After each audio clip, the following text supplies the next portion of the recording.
Good evening, dear listener. The day has grown quiet now. The lamps burn low, and somewhere beyond your window, the world is finally beginning to rest. This is your hour, a gentle hour where worries loosen their grip and imagination begins to breathe. Tonight, we return to that tender realm of old magic and hushed wonder. A place where forests whisper secrets, where fate moves softly beneath starlight, and where even the smallest heart may change the course of destiny. If you find comfort here, if these stories wrap around you like a warm cloak against the dark, I invite you to subscribe, and to tell me where in the world you are listening from. It is a quiet joy to know how far these old tales travel in the night. Now, settle in. Let your breathing slow. Let the edges of the day drift away, because tonight we turn another page of the red fairy book, and together we step softly into the next story. The Wonderful Birch. Once in a quiet village, surrounded by deep woods and silver marshes, there lived a man and his wife. They had but one child, a gentle daughter with watchful eyes. One day, a sheep from their flock wandered into the forest. The husband and wife set out to search for it, each taking a different path beneath the trees. It was there, among the shadows of twisted branches, that the wife encountered a witch. The witch stood still, as bark her eyes sharp as frost. "If you spit into the sheath of my knife," she hissed, "or if you run between my legs, I shall turn you into a black sheep." The woman did neither, yet the witch transformed her all the same. In a breath, the wife became a black sheep, trembling, helpless, and the witch took her shape. With the woman's very face and voice, she called out, "O old man, I have found the sheep." The husband, unsuspecting and mild by nature, believed what he saw. He returned home with the false wife, grateful that the lost animal had been found. That very evening, the witch spoke coldly. "We must slaughter that sheep, lest it stray again." The man nodded. He did not question. But the daughter had heard. She ran to the flock and fell against the black sheep, whispering through tears, "Dear little mother, they mean to kill you." The sheep replied softly, "If they do, child, eat neither my meat nor my broth. Gather my bones and bury them by the edge of the field." Soon after, the black sheep was slaughtered. Pea soup was made from her flesh and set before the girl. But the daughter remembered. She did not taste a drop. Instead, she gathered the bones and buried them carefully in the earth at the field's edge. And from that place, there grew a birch tree, slender, pale, beautiful beyond all others. Time passed. The witch bore a child of her own, a daughter ill-favored and unfortunate. And as seasons turned, the witch grew jealous of her stepdaughter's quiet grace. She tormented the girl in small, cruel ways. Then word spread through the kingdom. A great festival would be held at the royal palace. All were invited, rich and poor, whole and broken. The proclamation rang through the land. Come, one and all, poor and wretched, one and all, blind and crippled though you be, ride or walk or cross the sea. The household prepared to attend. The witch said sweetly to her husband, "Take our little one with you.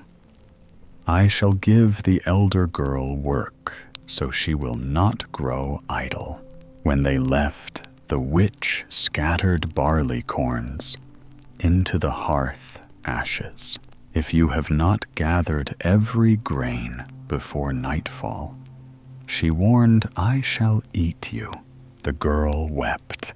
She tried, but it was impossible. So she went to the birch tree, her mother's tree, and fell at its roots in despair. And from beneath the earth, she heard a voice. "Why do you weep, little daughter? The witch has given me work I cannot finish. Break one of my branches," the voice said gently.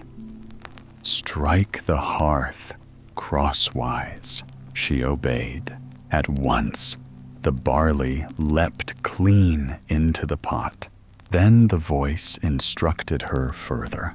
"Wash yourself by one side of my trunk.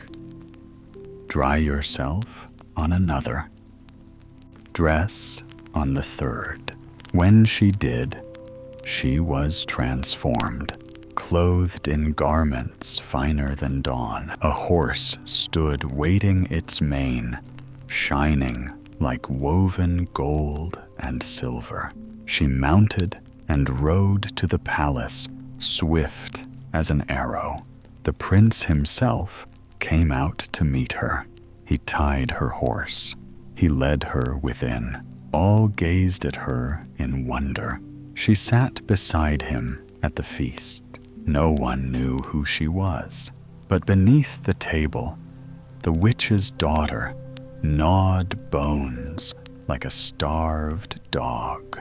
The prince, mistaking her in the dimness, pushed her aside, breaking her arm. Evening came. The girl fled home before she could be discovered. But the prince, suspecting something, had smeared the door latch with tar. Her ring caught fast. She left it behind. The next day, and the next, she returned in ever greater splendor, each time aided by the birch tree's magic.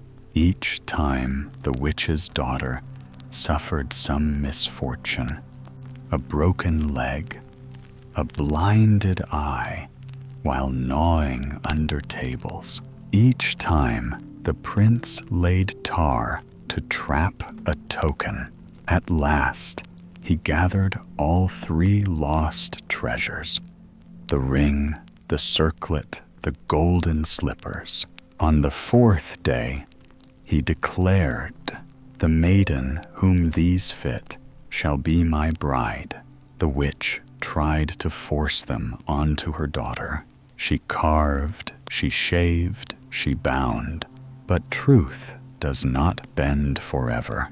When the Cinder Girl was summoned at last, the prince recognized her. He took both girls, and when they reached a riverbank, he cast the witch's daughter across the water as a bridge, and crossed with his true bride. There she lay, abandoned, and in anguish she cried, "Let a golden hemlock grow from me, that my mother may know me." A golden plant rose from her body.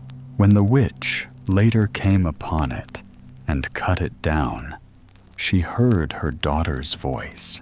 In fury, she shattered the bridge and hurried to the palace. There she used her spells once more. She turned the young queen into a reindeer and smuggled her own daughter back into the prince's home. But the baby would not rest. It cried endlessly. A wise widow told the prince the truth. "Your wife wanders as a reindeer in the forest." The prince followed her counsel. The child was taken daily to the marsh, and each day the reindeer came and nursed it. On the third day, the prince burned the reindeer skin while she stood unguarded. She transformed wildly into spindle beetle distaff, but he destroyed each form. At last she stood before him, human once more. He took her home. The witch, seeing her plans undone, fled with her daughter. And if she has not yet stopped running, she runs still. The prince and his true queen returned to the birch tree, to the grave of the mother.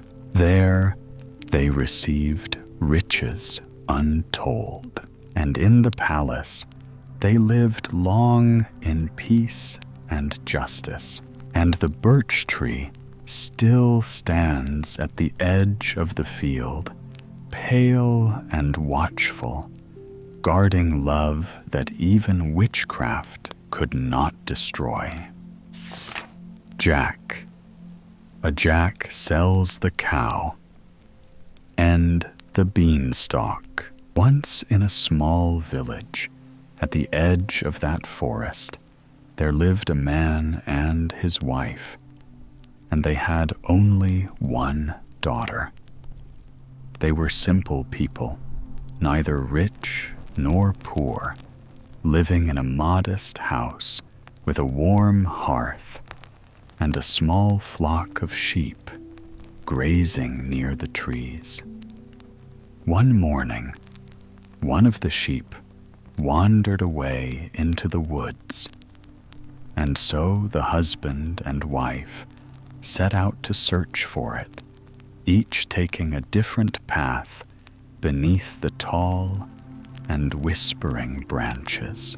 The forest was very still that day, so still that even the leaves seemed to hold their breath. And it was there, in a clearing, washed with pale light, that the wife encountered a witch. The witch's eyes were sharp and cold, and her voice was low and dangerous as she said, "If you spit into the sheath of my knife, or if you run between my legs, I shall turn you into a black sheep." The woman did neither. She did not spit. She did not run. She simply stood in quiet defiance. And yet, without mercy, the witch transformed her all the same. In a heartbeat, the good wife was gone, and in her place stood a trembling black sheep, bewildered and helpless. The witch smiled, and with wicked skill, she took on the woman's form. Her face her voice, her very manner. And then she called out through the trees, "Ho, old man, I have found the sheep." The husband, unsuspecting and gentle by nature, believed what he saw. He returned home beside the false wife, never knowing that the sheep walking behind them was his true companion. That evening, as the fire burned low, the witch spoke calmly, suggesting that the sheep must be slaughtered, lest it wander again, and the man, being peaceable and slow to question, simply agreed. But their daughter had overheard, and when twilight fell, she ran to the flock and pressed her face into the black wool, whispering through tears, "Dear little mother, they mean to kill you." And from within the sheep came a soft and steady voice saying, "If they do, child, eat neither my meat nor my broth. Gather my bones and bury them by the edge of the field." Soon after, the sheep was slaughtered, and soup was made and set before the girl. But she remembered her mother's warning and did not touch a single drop. Instead, she gathered the bones in secret and carried them to the edge of the field, where the soil was soft, and there she buried them with care. And from that very place, as if grief itself had taken root, there sprang up a birch tree, slender white and more beautiful than any other tree in the wood. And when the wind moved through its leaves, it sounded almost like a whispering voice. Time passed, as it always does, and the witch bore a daughter of her own. And with the turning of seasons, she grew jealous of her stepdaughter's quiet grace and gentle beauty.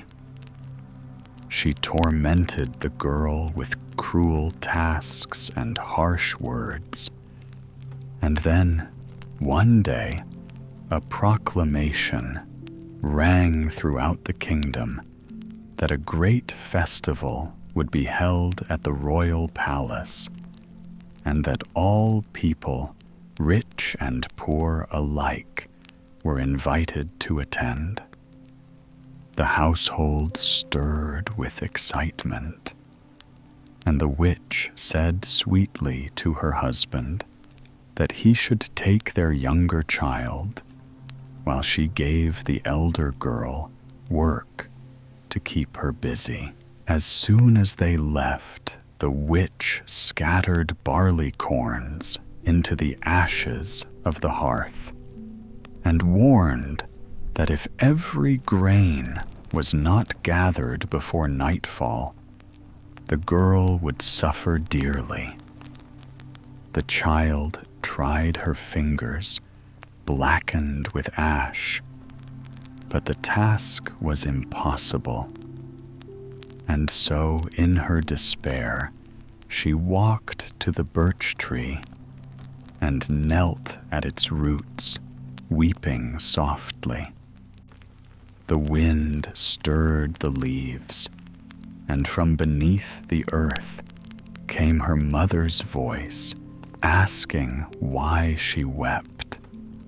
And when the girl explained, the voice instructed her to break off a branch and strike the hearth crosswise.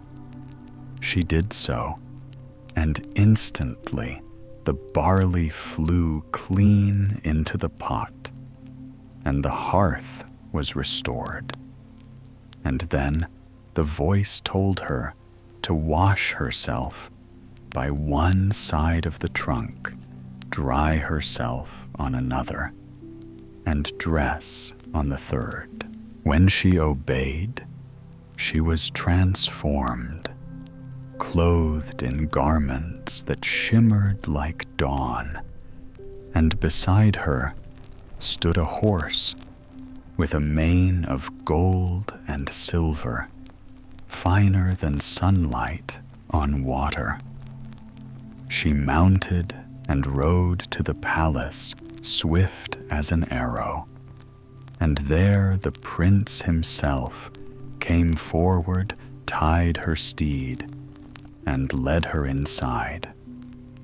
All who saw her were struck with wonder, and she sat beside the prince at the feast, while beneath the table the witch's daughter gnawed bones foolishly unnoticed, until the prince, mistaking her in the dimness for a dog, pushed her aside and broke her arm.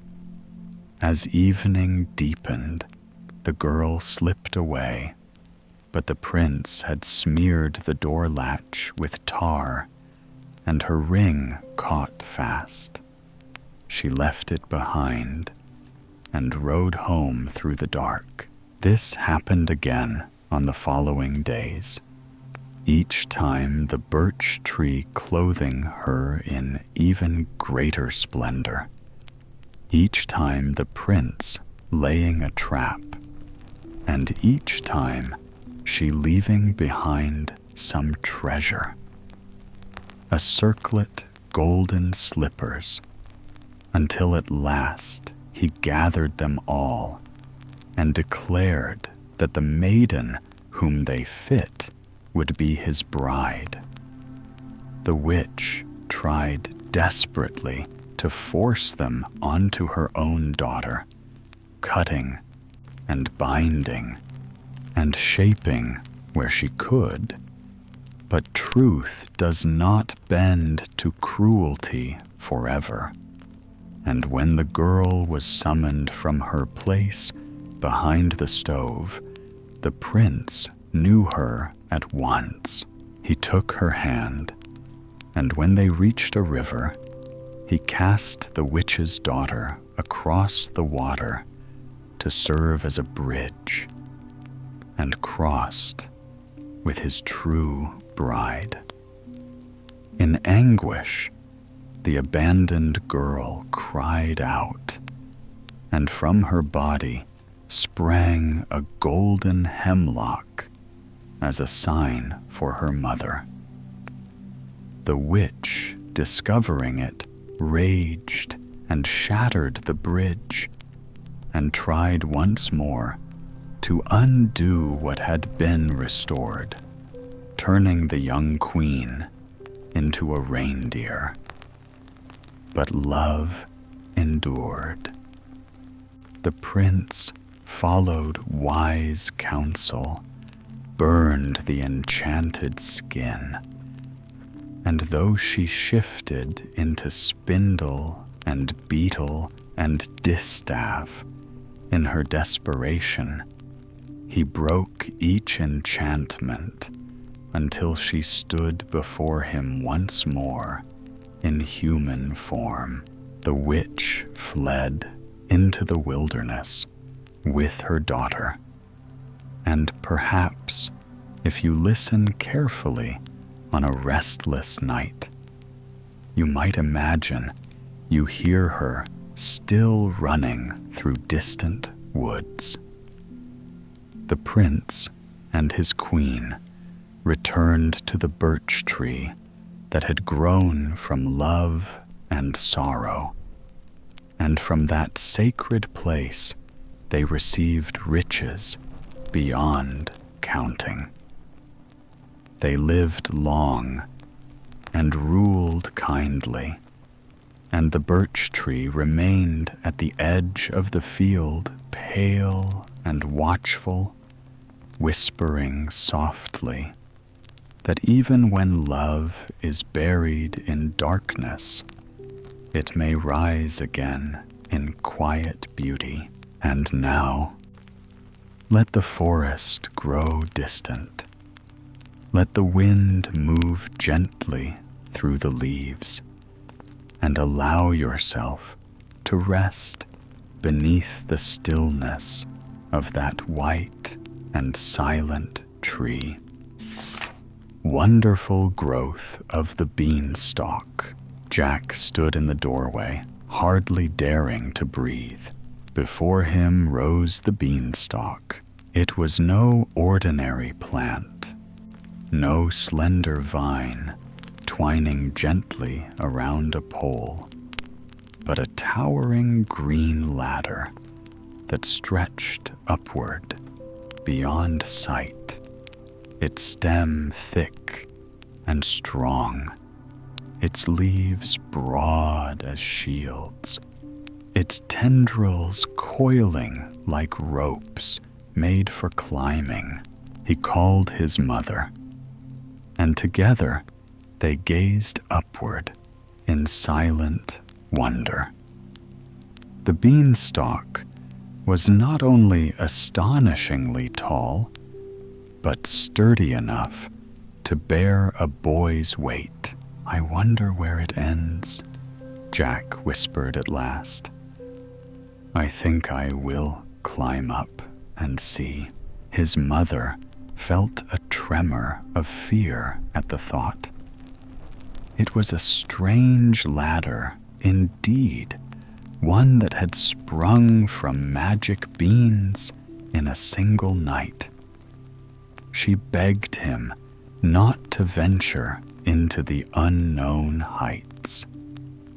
But Jack's heart was alive with curiosity and something deeper too, a sense that the beanstalk promised more than mere adventure. He coaxed her, gently speaking, with that hopeful certainty only the young possess, until at last, though uneasy, she gave her consent.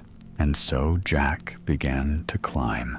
Up and up he went, his hands gripping the thick green stalk, his feet finding hold among the curling shoots. The cottage below grew smaller. The fields became patches of color. The village shrank into a scattering of shapes. Even the tall church tower, which had once seemed so high, now looked no larger than a toy. Still he climbed. The wind grew cooler, the air thinner. Clouds drifted past him like soft white curtains. For a moment, Jack felt tired. He paused and glanced downward, and quickly wished he had not. The earth was far below, and the sight made his head swim. He thought perhaps he might turn back, but Jack was not one to abandon a task once begun.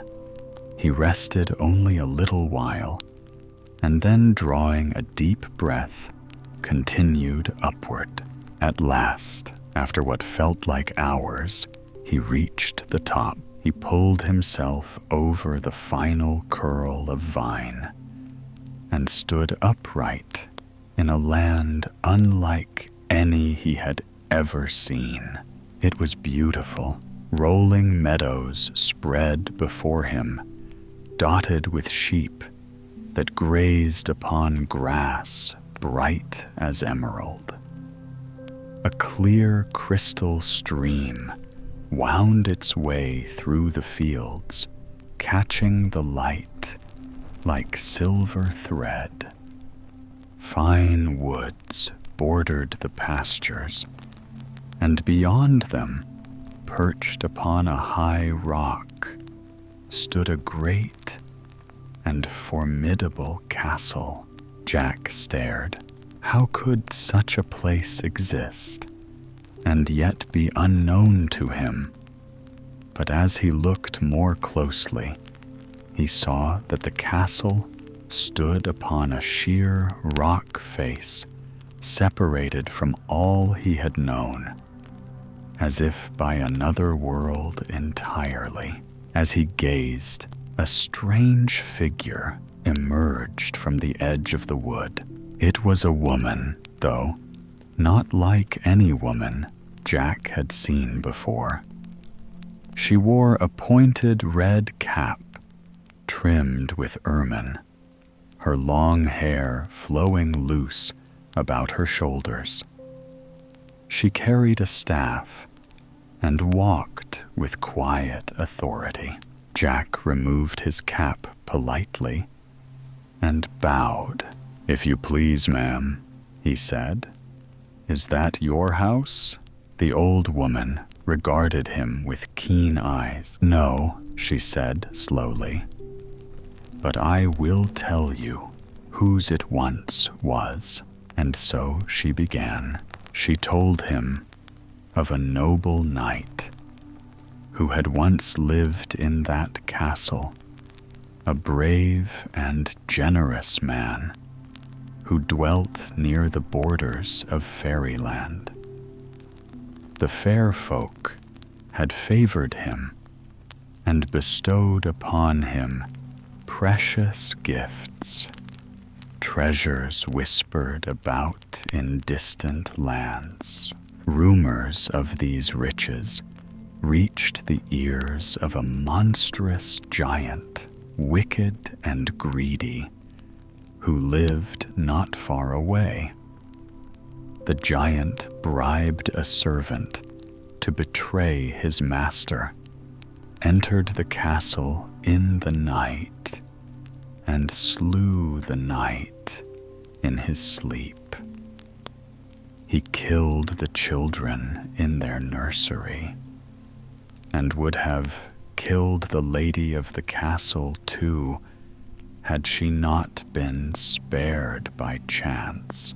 For she had gone to visit her old nurse in the valley with her infant son, and a storm had kept her there through the night. The next morning, when news reached her of the terrible slaughter, she wished to return and die beside her family. But the nurse, weeping, reminded her of her baby, the last of her bloodline, and begged her to live for his sake. So she hid. Years passed. The nurse died.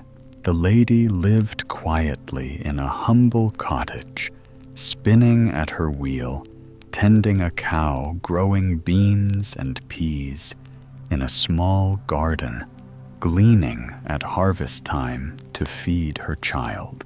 The old woman paused, and her eyes softened.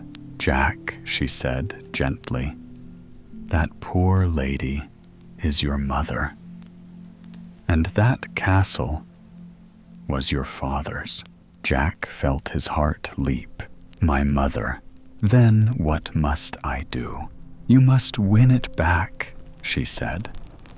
"It will not be easy. The giant still dwells there. But if you are brave, you may reclaim what is yours.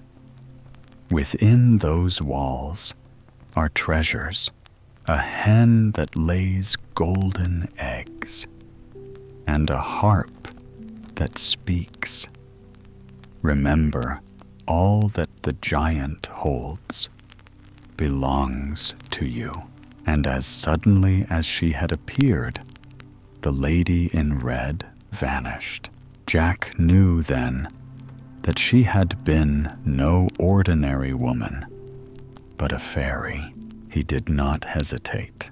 He strode to the castle gates and blew the great horn that hung there. The door opened, and there stood a giantess, frightful to behold, with a single great eye in the center of her forehead.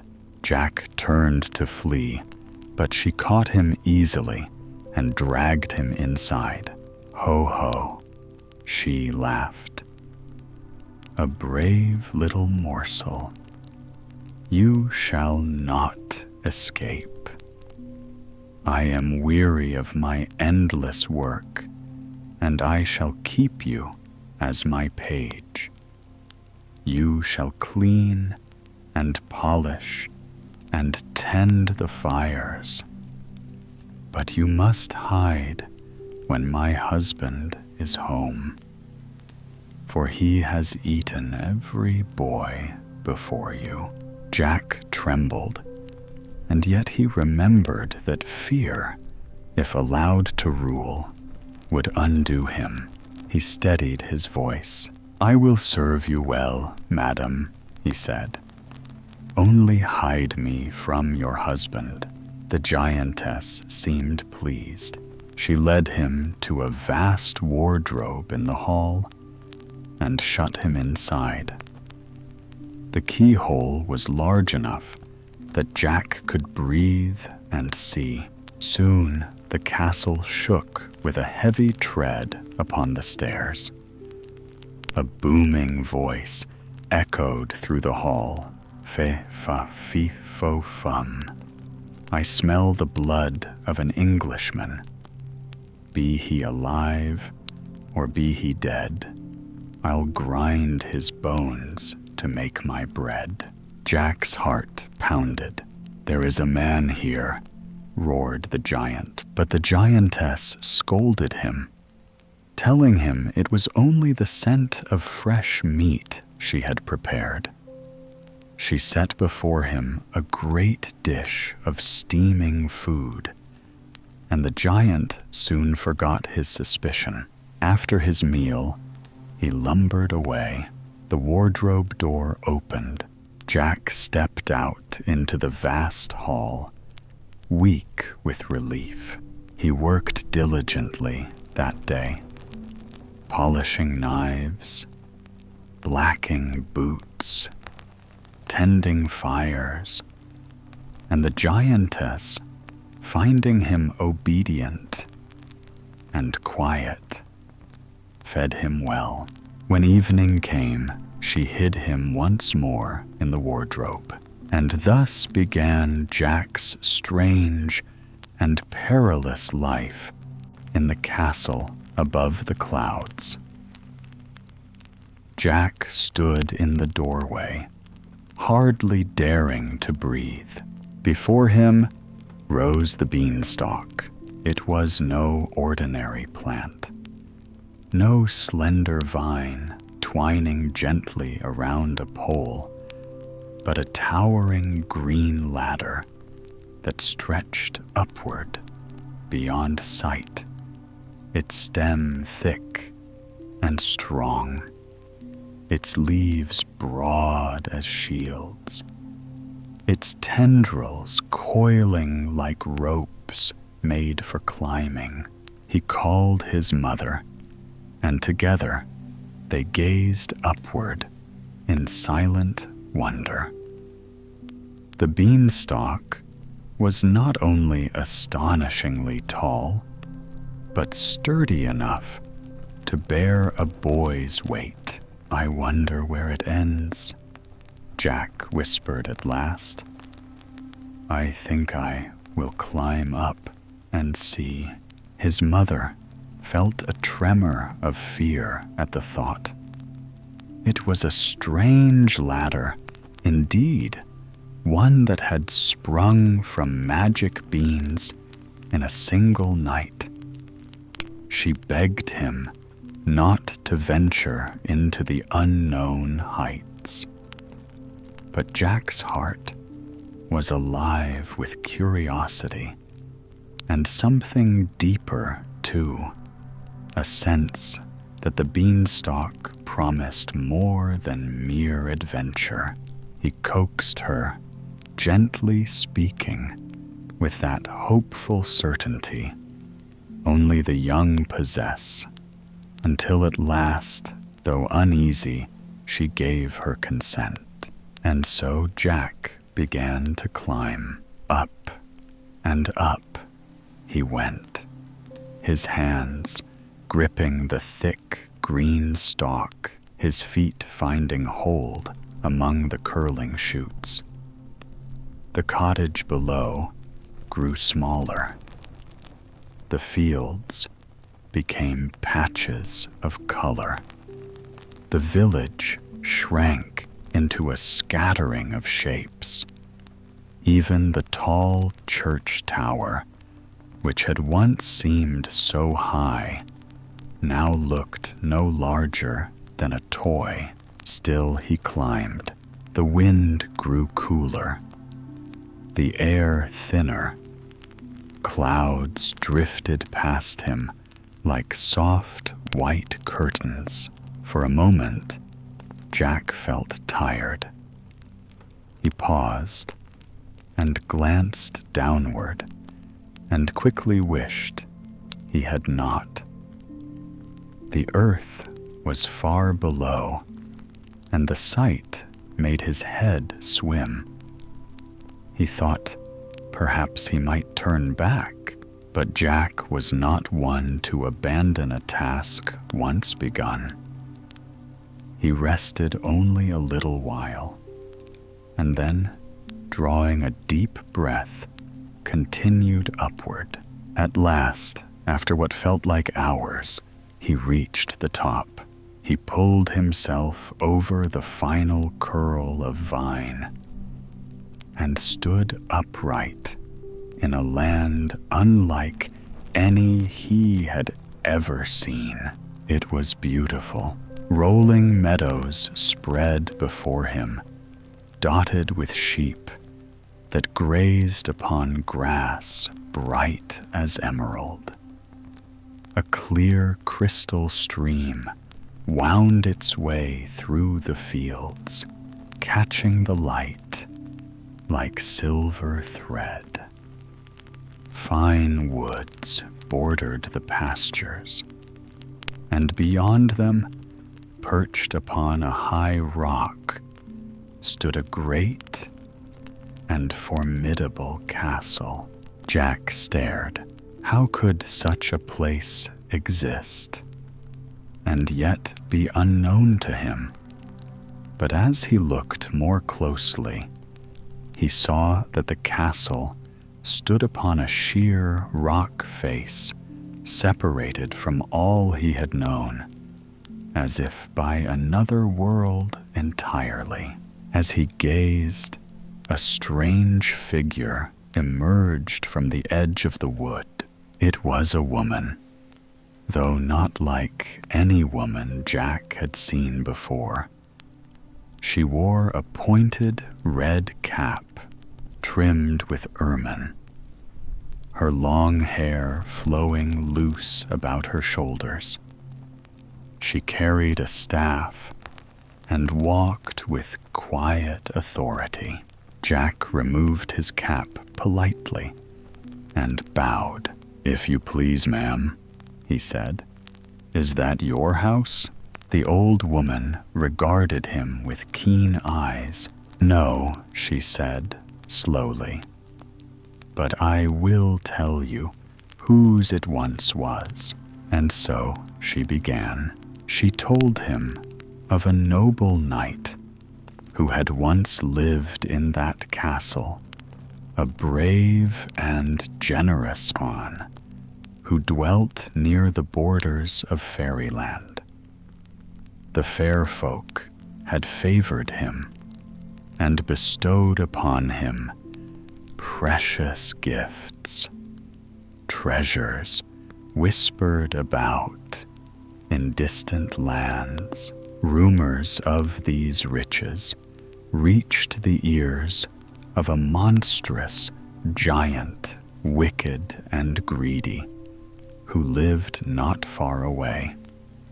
The giant bribed a servant to betray his master, entered the castle in the night, and slew the knight in his sleep.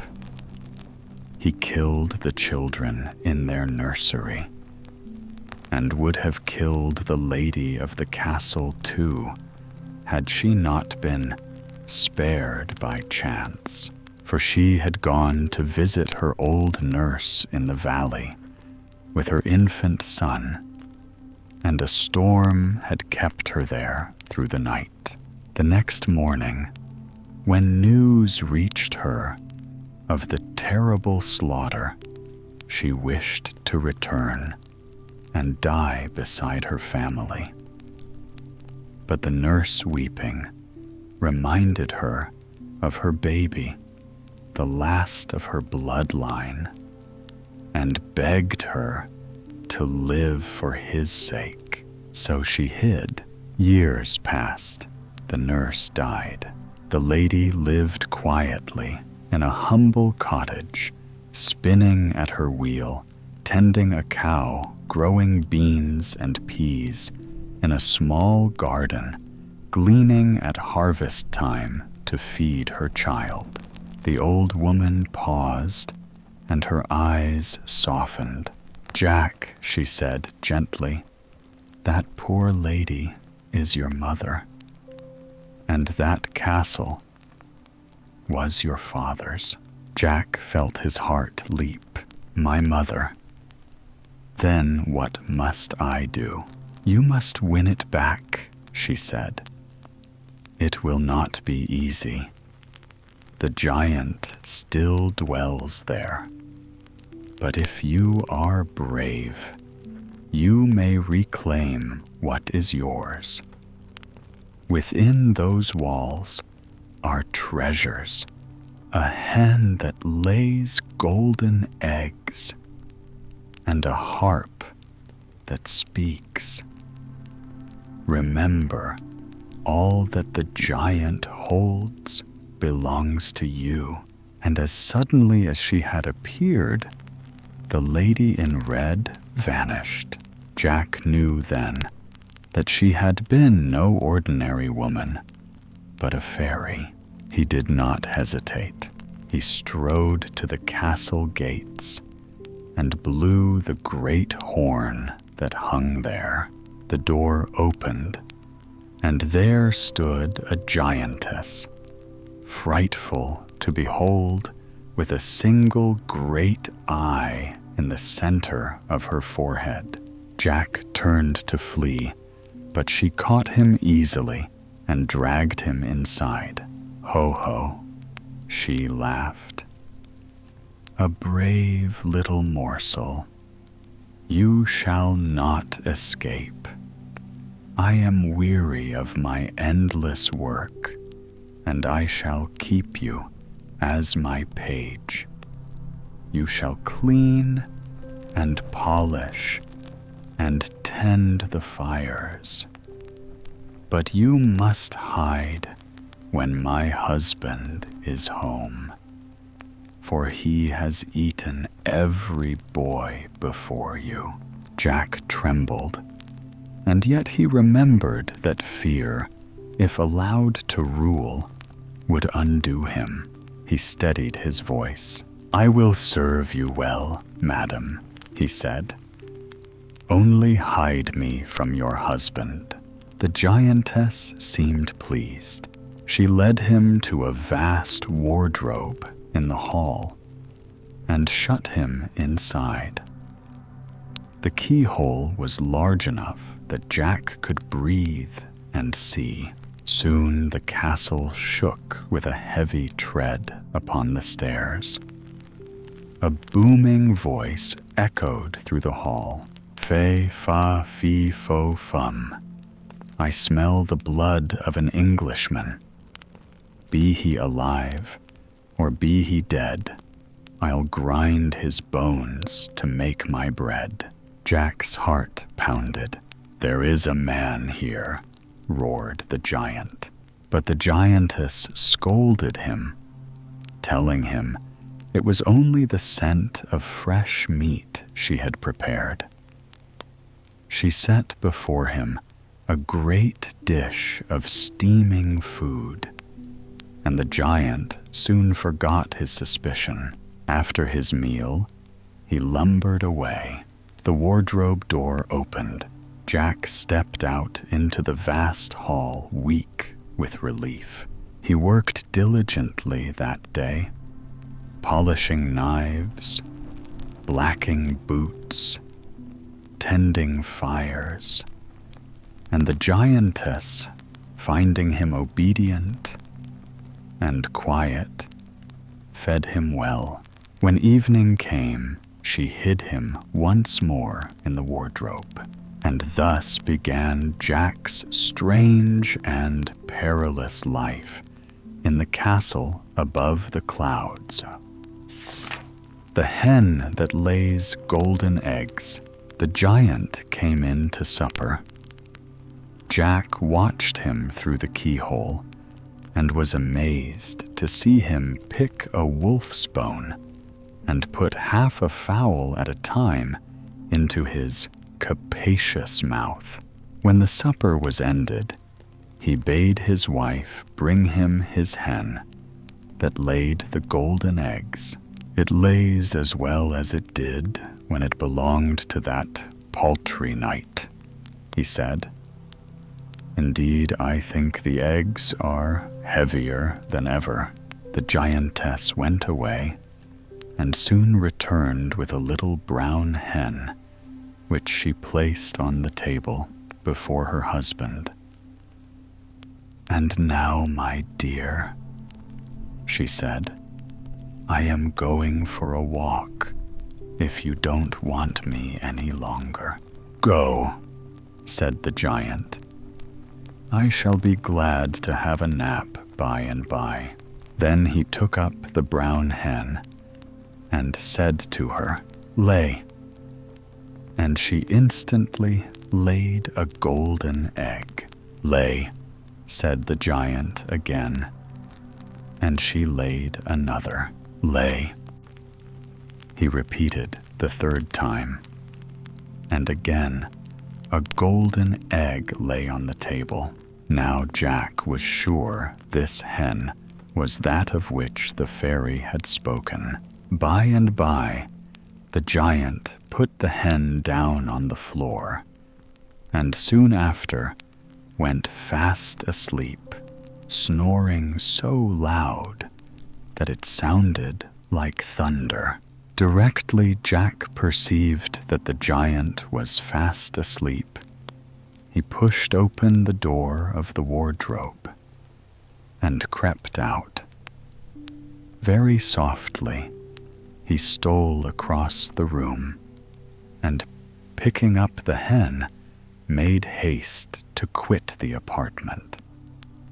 He knew the way to the kitchen, the door of which he found was left ajar. He opened it shut and locked it after him, and flew back to the beanstalk, which he descended as fast as his feet would move. When his mother saw him enter the house, she wept for joy, for she had feared that the fairies had carried him away, or that the giant had found him.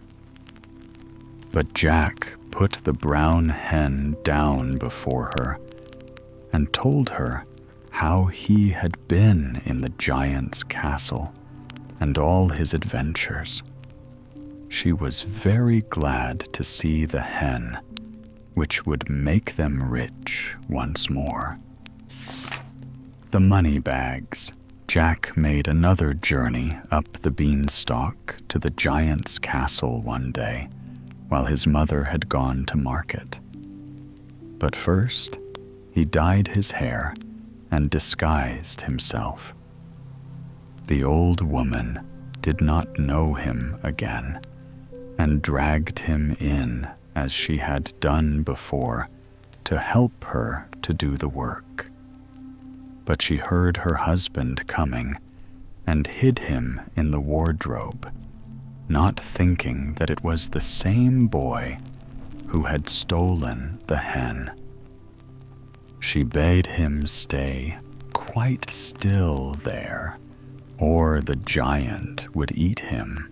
Then the giant came in, saying, "Fe fa fi fo fum. I smell the breath of an Englishman. Let him be awake, or let him be dead. I'll grind his bones to make my bread." "Nonsense," said the wife. "It is only a roasted bullock that I thought would be a titbit for your supper. Sit down, and I will bring it up at once." The giant sat down, and soon his wife brought up a roasted bullock on a large dish, and they began their supper. Jack was amazed to see them pick the bones of the bullock as if it had been a lark. As soon as they had finished their meal, the giantess rose and said, "Now, my dear, with your leave, I am going up to my room to finish the story I am reading. If you want me, call for me." "First," answered the giant, "bring me my money bags, that I may count my golden pieces before I sleep." The giantess obeyed. She went, and soon returned with 2 large bags over her shoulders, which she put down by her husband. "There," she said, "that is all that is left of the night's money. When you have spent it, you must go and take another baron's castle." "That he shan't, if I can help it," thought Jack. The giant, when his wife was gone, took out heaps and heaps of golden pieces and counted them and put them in piles till he was tired of the amusement. Then he swept them all back into their bags, and leaning back in his chair, fell fast asleep, snoring so loud that no other sound was audible. Jack stole softly out of the wardrobe, and taking up the bags of money, which were his very own, because the giant had stolen them from his father, he ran off, and with great difficulty descending the beanstalk, laid the bags of gold on his mother's table. She had just returned from town, and was crying at not finding Jack. "There, mother, I have brought you the gold that my father lost. Oh, Jack, you are a very good boy, but I wish you would not risk your precious life in the giant's castle. Tell me how you came to go there again." And Jack told her all about it. Jack's mother was very glad to get the money, but she did not like him to run any risk for her. But after a time, Jack made up his mind to go again to the giant's castle. The Talking Harp. So he climbed the beanstalk once more and blew the horn at the giant's gate. The giantess soon opened the door. She was very stupid and did not know him again, but she stopped a minute before she took him in. She feared another robbery, but Jack's fresh face looked so innocent that she could not resist him, and so she bade him come in, and again hid him away in the wardrobe. By and by, the giant came home, and as soon as he had crossed the threshold, he roared out, "Fe-fa, fee-fo, fum, I smell the breath of an Englishman. Let him be alive, or let him be dead. I'll grind his bones to make my bread." "You stupid old giant," said his wife. "You only smell a nice sheep, which I have grilled for your dinner." And the giant sat down, and his wife brought up a whole sheep for his dinner. When he had eaten it all up, he said, "Now bring me my harp, and I will have a little music while you take your walk." The giantess obeyed and returned with a beautiful harp. The framework was all sparkling with diamonds and rubies, and the strings were all of gold. "This is one of the nicest things I took from the night," said the giant. "I am very fond of music, and my harp is a faithful servant." So he drew the harp towards him and said, "Play," and the harp played a very soft, sad air. "Play something merrier," said the giant, and the harp played a merry tune.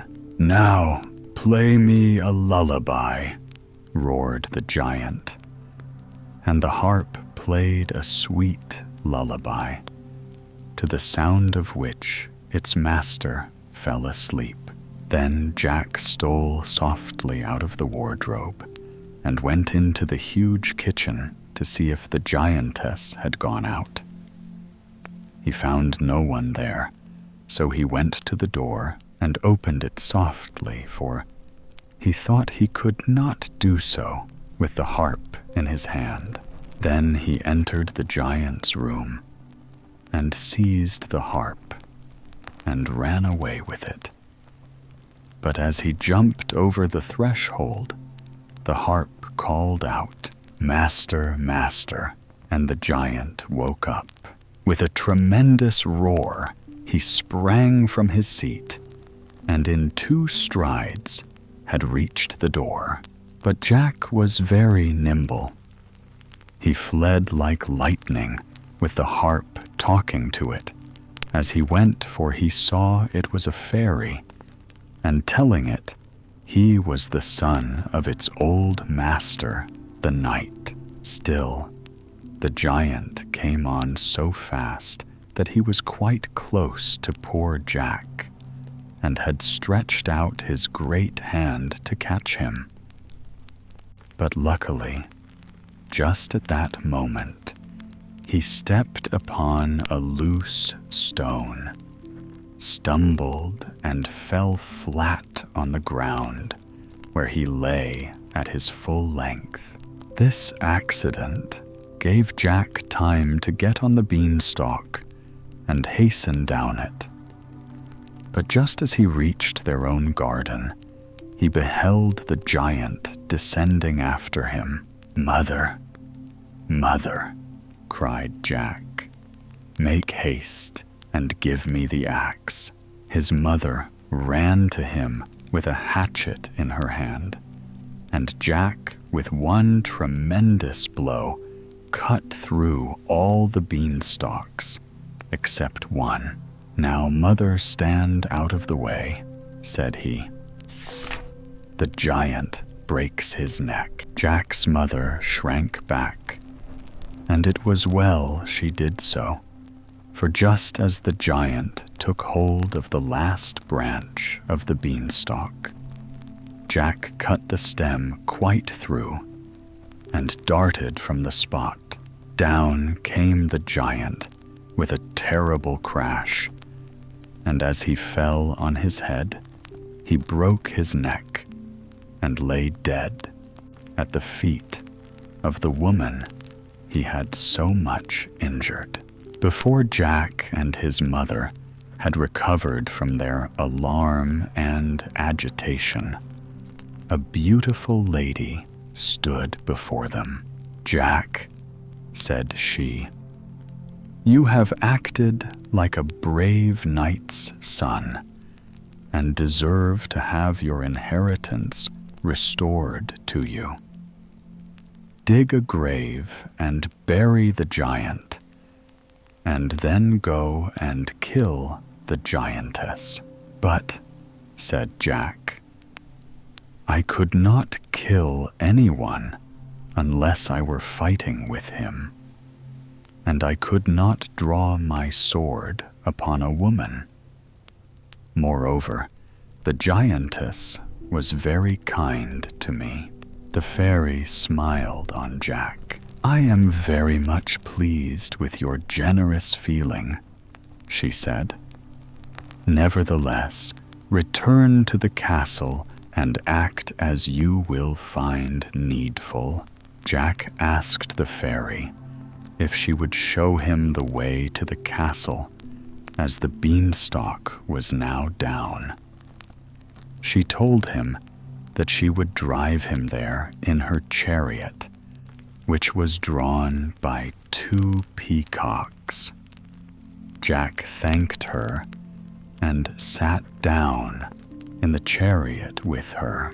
The fairy drove him a long distance round, till they reached a village which lay at the bottom of the hill.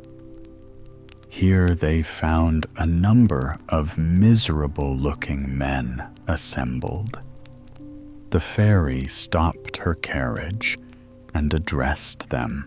"My friends," said she, "the cruel giant who oppressed you and ate up all your flocks and herds is dead, and this young gentleman was the means of your being delivered from him, and is the son of your kind old master, the knight."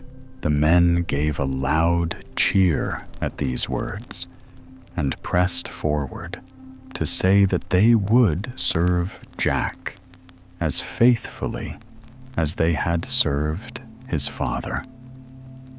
The fairy bade them follow her to the castle, and they marched thither in a body, and Jack blew the horn and demanded admittance.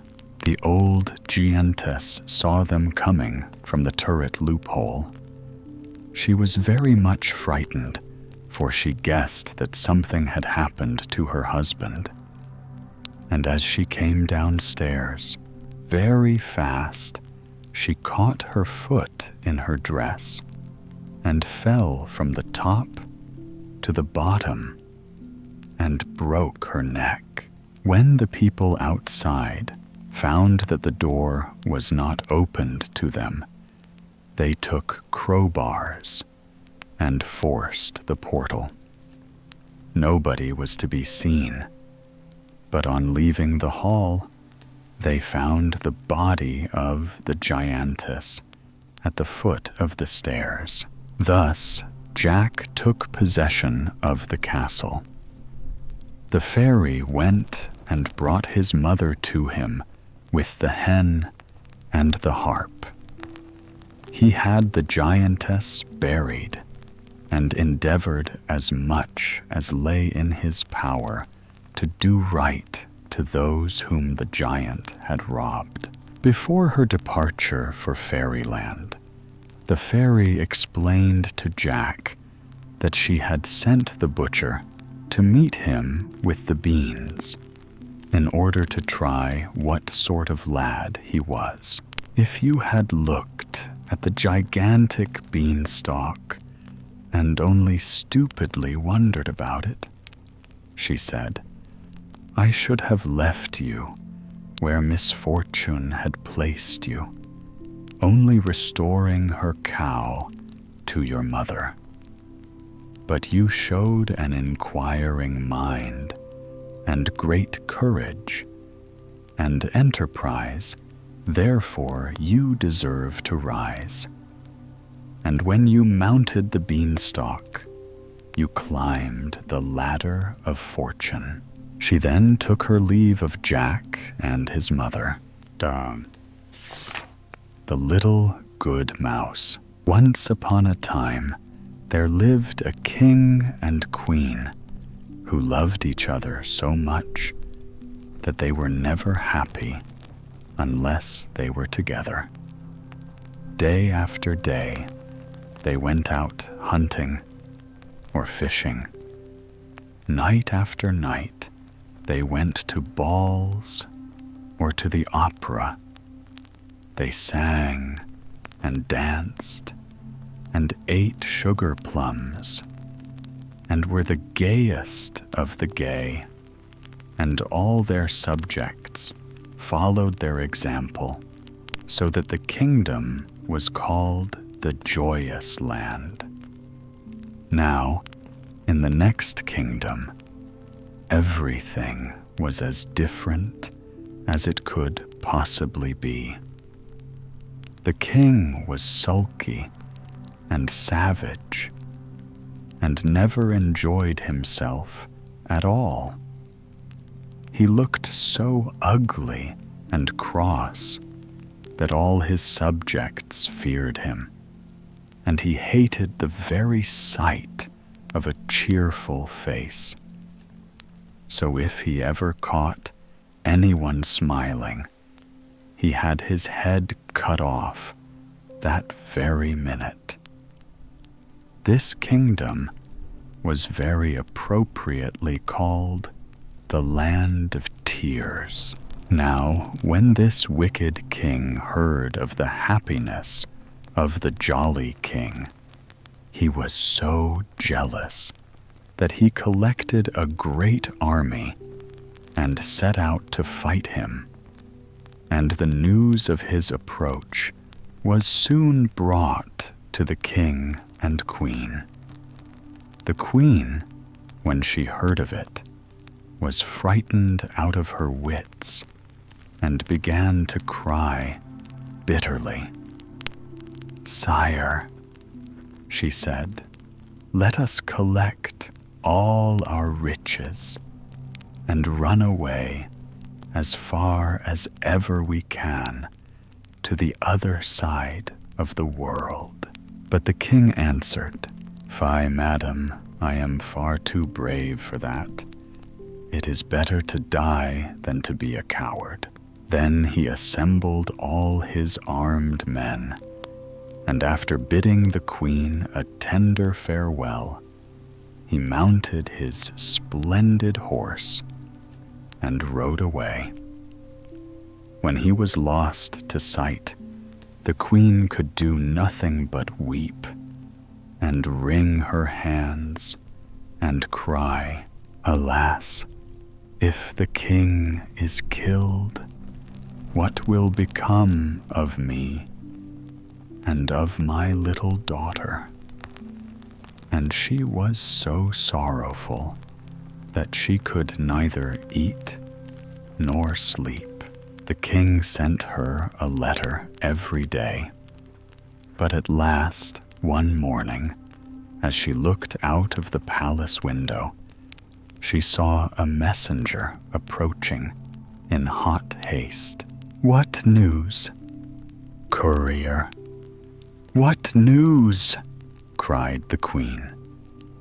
And he answered, "The battle is lost, and the king is dead, and in another moment the enemy will be here." The poor queen fell back insensible, and all her ladies carried her to bed and stood round her, weeping and wailing. Then began a tremendous noise and confusion, and they knew that the enemy had arrived, and very soon they heard the king himself stamping about the palace, seeking the queen. Then her ladies put the little princess into her arms and covered her up, head and all in the bedclothes, and ran for their lives. And the poor queen lay there, shaking, and hoping she would not be found. But very soon, the wicked king clattered into the room, and in a fury, because the queen would not answer, when he called to her, he tore back her silken coverings and tweaked off her lace cap. And when all her lovely hair came tumbling down over her shoulders, he wound it 3 times round his hand and threw her over his shoulder, where he carried her like a sack of flour. The poor queen held her little daughter safe in her arms and shrieked for mercy. But the wicked king only mocked her and begged her to go on shrieking, as it amused him, and so mounted his great black horse and rode back to his own country. When he got there, he declared that he would have the queen and the little princess hanged on the nearest tree.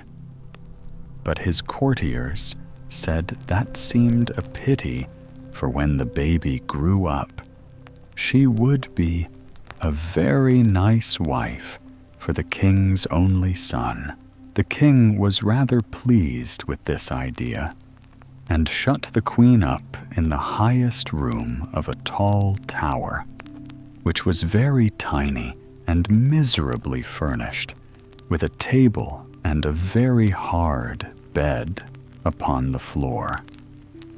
Then he sent for a fairy who lived near his kingdom, and after receiving her with more politeness than he generally showed, and entertaining her at a sumptuous feast, he took her up to see the queen.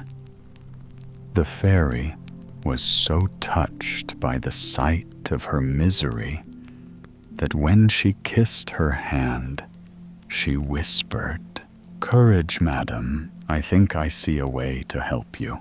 The queen, a little comforted by these words, received her graciously and begged her to take pity upon the poor little princess who had met with such a sudden reverse of fortune. But the king got very cross when he saw them whispering together, and cried harshly, "Make an end of these fine speeches, madam. I brought you here to tell me if the child will grow up pretty and fortunate." Then the fairy answered that the princess would be as pretty and clever and well brought up as it was possible to be. And the old king growled to the queen that it was lucky for her that it was so, as they would certainly have been hanged if it were otherwise. Then he stamped off, taking the fairy with him, and leaving the poor queen in tears. "How can I wish my little daughter to grow up pretty if she is to be married to that horrid little dwarf, the king's son?" she said to herself. "And yet, if she is ugly, we shall both be killed. If I could only hide her away somewhere, so that the cruel king could never find her."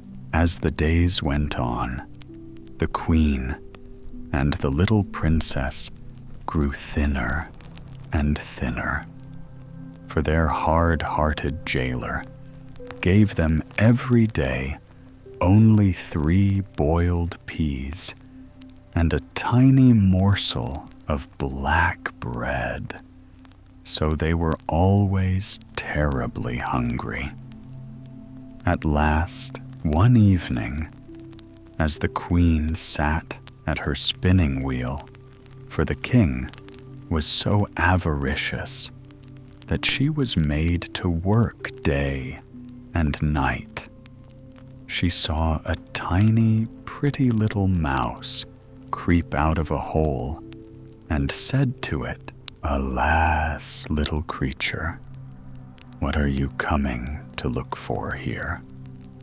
I only have 3 peas for my day's provision, so unless you wish to fast, you must go elsewhere." But the mouse ran hither and thither, and danced and capered so prettily that at last the queen gave it her last pea, which she was keeping for her supper, saying, "Here, little one, eat it up. I have nothing better to offer you, but I give this willingly in return for the amusement I have had from you." She had hardly spoken when she saw upon the table a delicious little roast partridge and 2 dishes of preserved fruit. "Truly," said she, "a kind action never goes unrewarded." And she and the little princess ate their supper with great satisfaction. And then the queen gave what was left to the little mouse, who danced better than ever afterwards. The next morning came the jailer with the queen's allowance of 3 peas, which he brought in upon a large dish to make them look smaller. But as soon as he set it down, the little mouse came and ate up, so that when the queen wanted her dinner, there was nothing left for her. Then she was quite provoked and said, "What a bad little beast that mouse must be. If it goes on like this, I shall be starved." But when she glanced at the dish again, it was covered with all sorts of nice things to eat, and the queen made a very good dinner and was gayer than usual over it. But afterwards, as she sat at her spinning wheel, she began to consider what would happen if the little princess did not grow up pretty enough to please the king.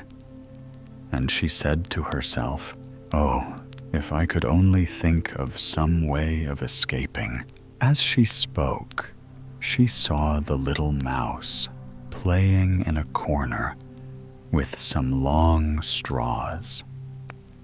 The queen took them and began to plait them, saying, "If only I had straws enough, I would make a basket with them and let my baby down in it from the window to any kind passer-by who would take care of her." By the time the straws were all plaited, the little mouse had dragged in more and more until the queen had plenty to make her basket, and she worked at it day and night, while the little mouse danced for her amusement. And at dinner and supper time, the queen gave it the 3 peas and the bit of black bread, and always found something good in the dish in their place. She really could not imagine where all the nice things came from. At last, one day, when the basket was finished, the queen was looking out of the window to see how long a cord she must make to lower it to the bottom of the tower, when she noticed a little old woman who was leaning upon her stick and looking up at her. Presently, she said, "I know your trouble, madam. If you like, I will help you."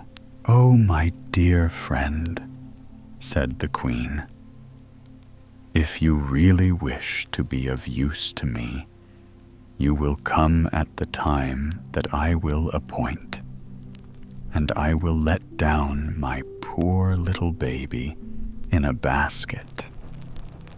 If you will take her and bring her up for me when I am rich, I will reward you splendidly." "I don't care about the reward," said the old woman, "but there is one thing I should like. You must know that I am very particular about what I eat, and if there is one thing that I fancy above all others, it is a plump, tender little mouse. If there is such a thing in your garret, just throw it down to me, and in return I will promise that your little daughter shall be well taken care of." The queen, when she heard this, began to cry, but made no answer, and the old woman, after waiting a few minutes, asked her what was the matter. "Why," said the queen, "there is only one mouse in this garret, and that is such a dear, pretty little thing that I cannot bear to think of its being killed." "What?" cried the old woman in a rage. "Do you care more for a miserable mouse than for your own baby? Goodbye, madam.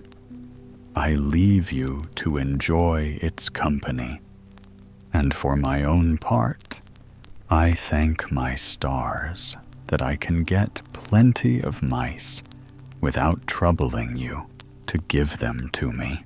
And she hobbled off, grumbling and growling. As to the queen, she was so disappointed that in spite of finding a better dinner than usual, and seeing the little mouse dancing in its merriest mood, she could do nothing but cry. That night, when her baby was fast asleep, she packed it into the basket and wrote on a slip of paper, "This unhappy little girl is called Delicia." This she pinned to its robe, and then, very sadly, she was shutting the basket when in sprang the little mouse and sat on the baby's pillow.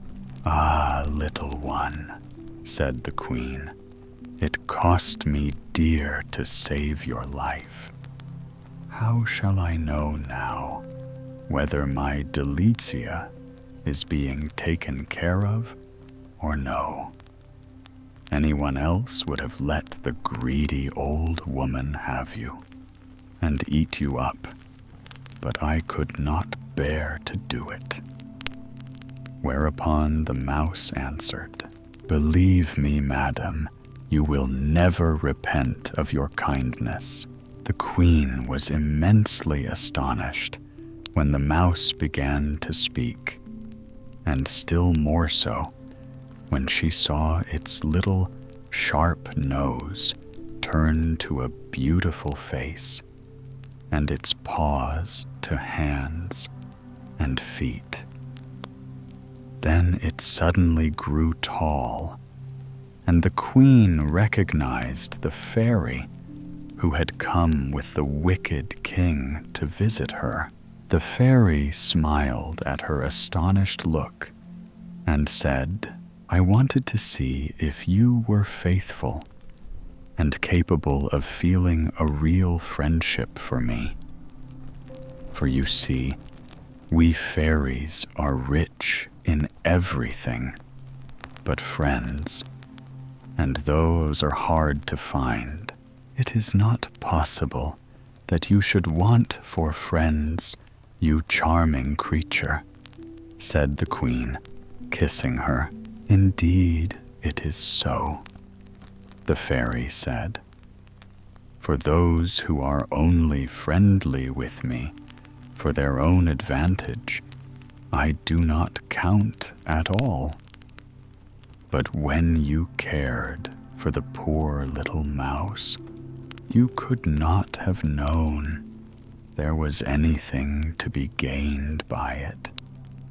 And to try you further, I took the form of the old woman whom you talked to from the window.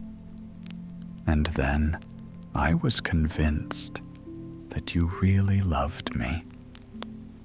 Then, turning to the little princess, she kissed her rosy lips 3 times, saying, "Dear little one, I promise that you shall be richer than your father, and shall live 100 years, always pretty and happy, without fear of old age and wrinkles."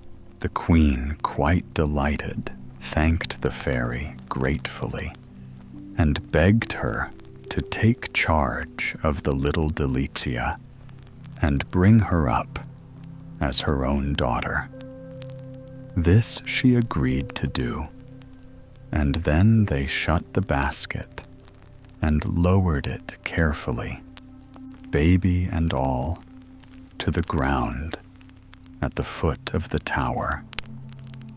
The fairy then changed herself back into the form of a mouse, and this delayed her a few seconds, after which she ran nimbly down the straw rope, but only to find, when she got to the bottom, that the baby had disappeared. In the greatest terror, she ran up again to the queen, crying, "All is lost, my enemy. Cancaline has stolen the princess away. You must know that she is a cruel fairy who hates me, and as she is older than I am and has more power, I can do nothing against her. I know no way of rescuing Delicia from her clutches." When the queen heard this terrible news, she was heartbroken and begged the fairy to do all she could to get the poor little princess back again. At this moment, in came the jailer, and when he missed the little princess, he at once told the king, who came in a great fury, asking what the queen had done with her. She answered that a fairy whose name she did not know had come and carried her off by force. Upon this, the king stamped upon the ground and cried in a terrible voice, "You shall be hung. I always told you you should." And without another word, he dragged the unlucky queen out into the nearest wood and climbed up into a tree to look for a branch to which he could hang her. But when he was quite high up, The fairy, who had made herself invisible and followed them, gave him a sudden push, which made him lose his footing and fall to the ground with a crash and break 4 of his teeth. And while he was trying to mend them, the fairy carried the queen off in her flying chariot to a beautiful castle, where she was so kind to her that, but for the loss of Delicia, the queen would have been perfectly happy. But though the good little mouse did her very utmost, they could not find out where Cancaline had hidden the little princess. Thus 15 years went by, and the queen had somewhat recovered from her grief when the news reached her that the son of the wicked king wished to marry the little maiden who kept the turkeys, and that she had refused him. The wedding dresses had been made nevertheless, and the festivities were to be so splendid that all the people for leagues round were flocking in to be present at them. The queen felt quite curious about a little turkey maiden who did not wish to be a queen, so the little mouse conveyed herself to the poultry yard to find out what she was like. She found the turkey maiden sitting upon a big stone, barefooted and miserably dressed in an old coarse linen gown and cap. The ground at her feet was all strewn with robes of gold and silver ribbons and laces, diamonds and pearls, over which the turkeys were stalking to and fro, while the king's ugly, disagreeable son stood opposite her, declaring angrily that if she would not marry him, she should be killed.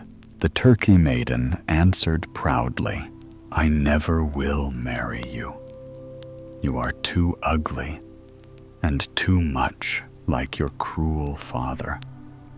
Leave me in peace with my turkey, which I like far better than all your fine gifts." The little mouse watched her with the greatest admiration, for she was as beautiful as the spring. And as soon as the wicked prince was gone, she took the form of an old peasant woman and said to her, "Good day, my pretty one. You have a fine flock of turkeys there." The young turkey maiden turned her gentle eyes upon the old woman and answered, "Yet they wish me to leave them to become a miserable queen. What is your advice upon the matter?" "My child," said the fairy, "a crown is a very pretty thing, but you know neither the price nor the weight of it. I know so well that I have refused to wear one," said the little maiden, "though I don't know who was my father or who was my mother, and I have not a friend in the world. You have goodness and beauty, which are of more value than 10 kingdoms," said the wise fairy. "But tell me, child, how came you here? And how is it you have neither father, nor mother, nor friend?" A fairy called Cancaline is the cause of my being here," answered she. "For while I lived with her, I got nothing but blows and harsh words, until at last I could bear it no longer, and ran away from her without knowing where I was going. And as I came through a wood, the wicked prince met me and offered to give me charge of the poultry yard. I accepted gladly, not knowing that I should have to see him day by day. And now he wants to marry me, but that I will never consent to." Upon hearing this, the fairy became convinced that the little turkey maiden was none other than the Princess Delicia. "What is your name, my little one?" said she. "I am called Delicia, if it please you," she answered. Then the fairy threw her arms round the princess's neck and nearly smothered her with kisses, saying, "Ah, Delicia, I am a very old friend of yours, and I am truly glad to find you at last. But you might look nicer than you do in that old gown, which is only fit for a kitchen maid. Take this pretty dress, and let us see the difference it will make." So Delicia took off the ugly cap and shook out all her fair shining hair, and bathed her hands and face in clear water from the nearest spring, till her cheeks were like roses.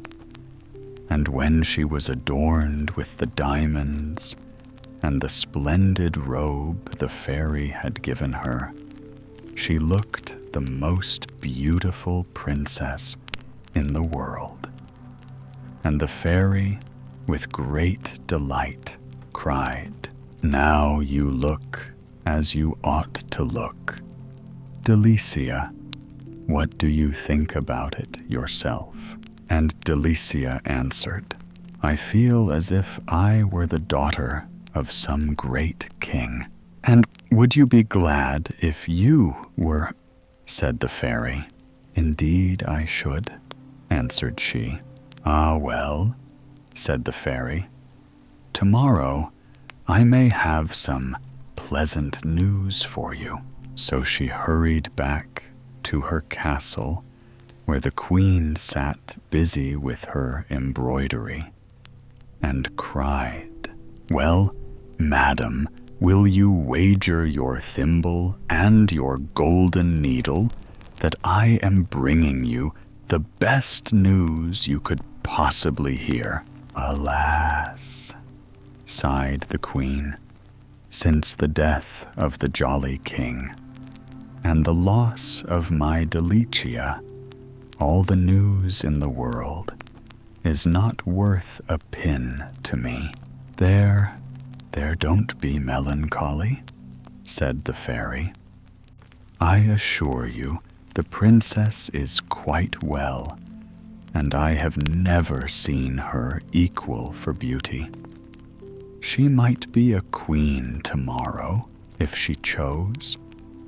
And then she told all that had happened, and the queen first rejoiced over the thought of Delicia's beauty, and then wept at the idea of her being a turkey maiden. "I will not hear of her being made to marry the wicked king's son," she said. "Let us go at once and bring her here."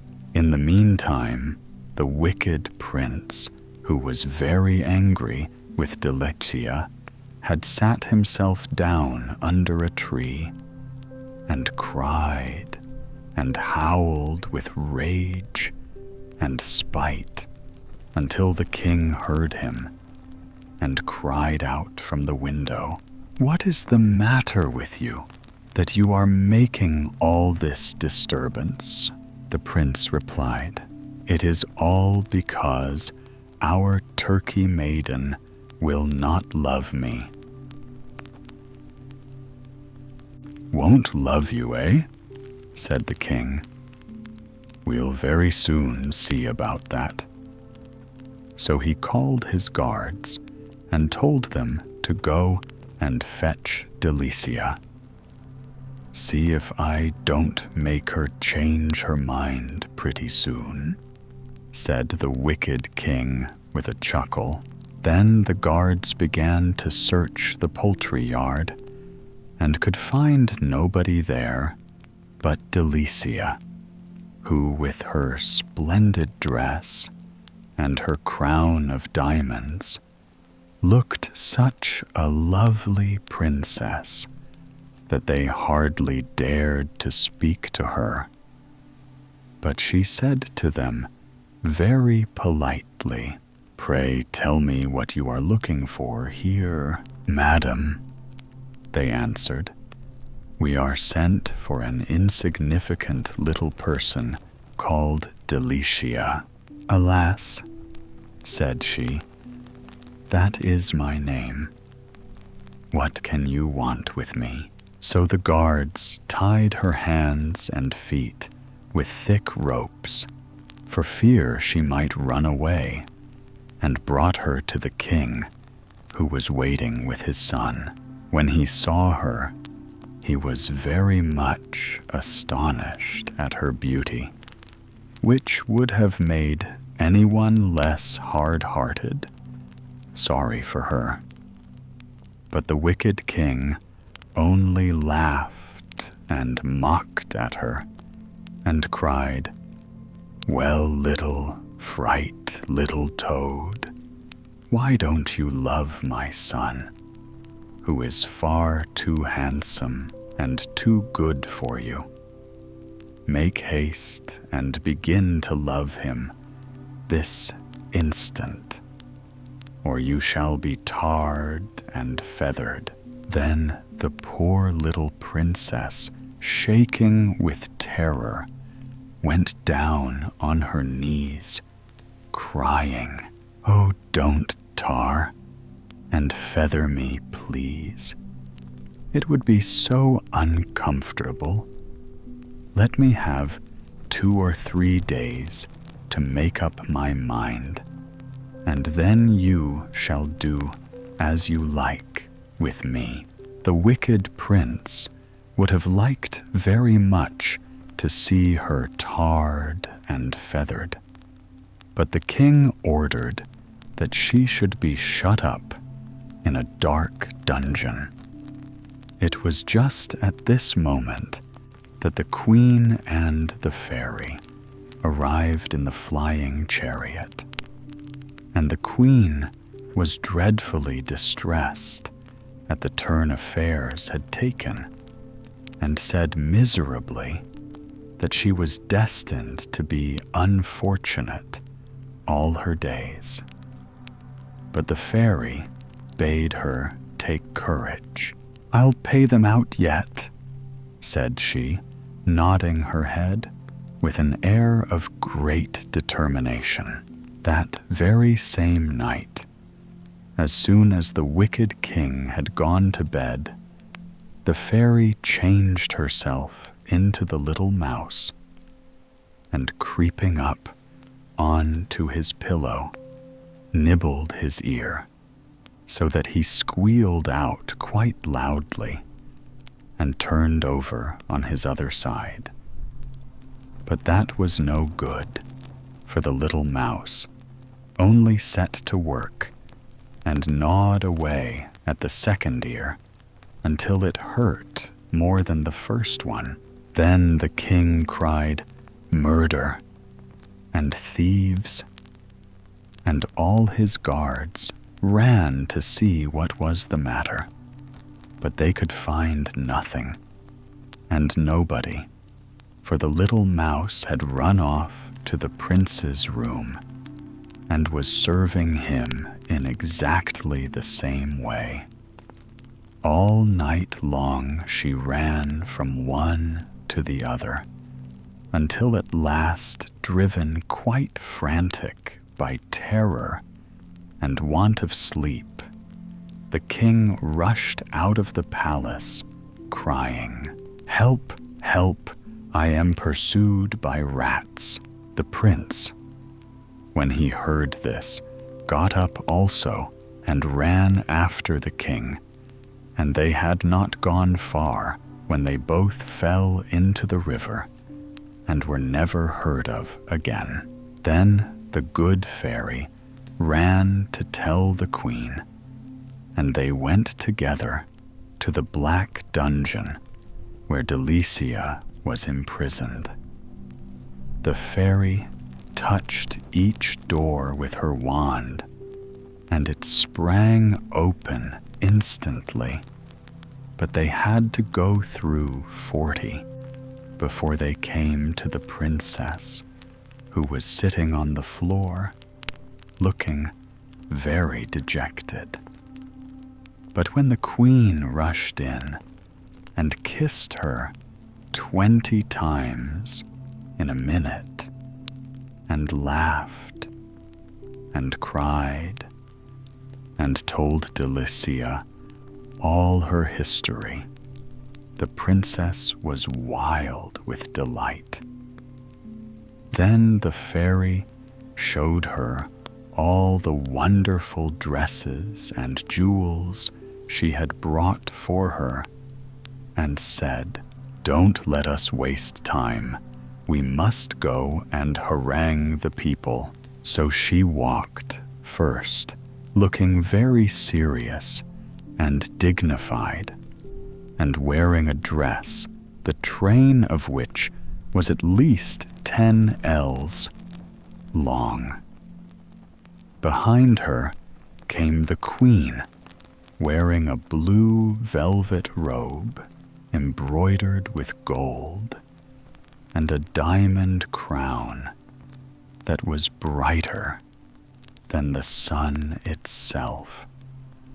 Last of all walked Delicia, who was so beautiful that it was nothing short of marvelous. They proceeded through the streets, returning the salutations of all they met, great or small, and all the people turned and followed them, wondering who these noble ladies could be. When the audience hall was quite full, the fairy said to the subjects of the wicked king that if they would accept Delicia, who was the daughter of the jolly king, as their queen, she would undertake to find a suitable husband for her, and would promise that during their reign there should be nothing but rejoicing and merrymaking, and all dismal things should be entirely banished. Upon this, the people cried with one accord, we will, we have been gloomy and miserable too long already." And they all took hands and danced round the queen and Delicia and the good fairy, singing, "Yes, yes, we will, we will." Then there were feasts and fireworks in every street in the town, and early the next morning, the fairy, who had been all over the world in the night, brought back with her, in her flying chariot, the most handsome and good-tempered prince she could find anywhere. He was so charming that Delicia loved him from the moment their eyes met, and as for him, of course, he could not help thinking himself the luckiest prince in the world. The queen felt that she had really come to the end of her misfortunes at last, and they all lived happily ever after.